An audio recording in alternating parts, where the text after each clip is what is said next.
Okay. Assalamualaikum warahmatullahi wabarakatuh. Kita meneruskan dengan mesyuarat Majlis Tindakan Ekonomi Negara. Seperti sudah tahu, dengan menteri, beberapa pegawai dan juga dari jawatankuasa penasihat Kementerian Kewangan dan Pengurusan Siasat Amerika. Dan tekanan pada kali ini ialah langkah-langkah yang agak lebih bermakna dari segi penstrukturan semula ekonomi dan naratif ekonomi madani. Kita mula dengan suatu pembentangan teliti oleh Bank Negara Malaysia tentang kedudukan ekonomi sekarang, kelemahannya, kekuatannya dan beberapa langkah baru yang harus diambil untuk memastikan ekonomi kita di tahap yang lebih kukuh dan pelaksanaan dasar yang berkesan. Tentunya dalam pembentangan itu juga turut disertai dengan perbincangan lain menekankan tentang keadaan ekonomi semasa dunia yang tidak begitu memberangsangkan. Maknanya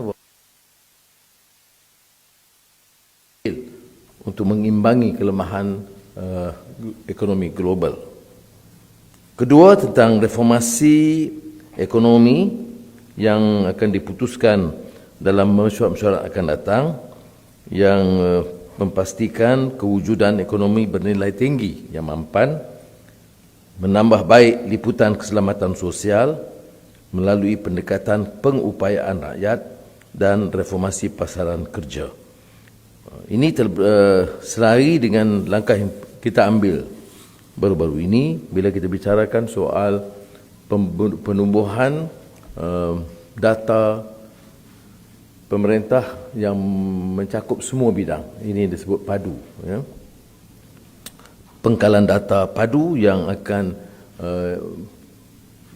sekurang-kurangnya mengumpul semua data yang kadang-kadang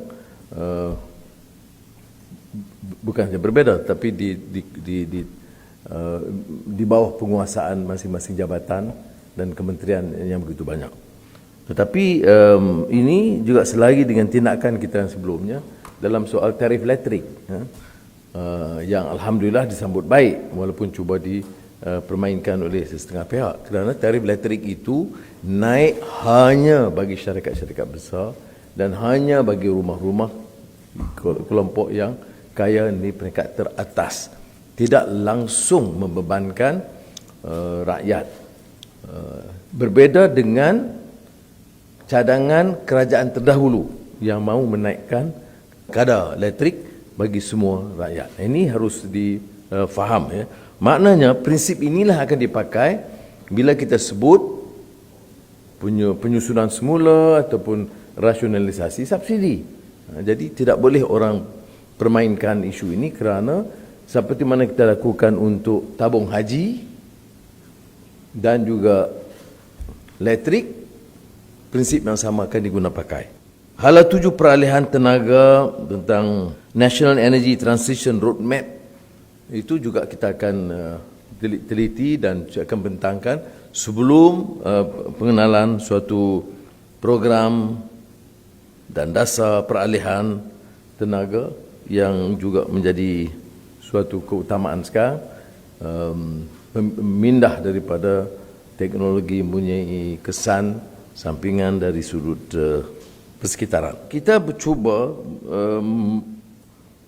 meluncurkan naratif ekonomi madani ini menjelang Ogos 2023. Sementara itu, beberapa dasar segera yang terpaksa dilaksanakan akan diteruskan. Tetapi kepentingan naratif ekonomi ini adalah untuk memberikan suatu panduan yang jelas hala 7 dan memudahkan tindakan oleh kementerian-kementerian dan jabatan-jabatan berkenaan.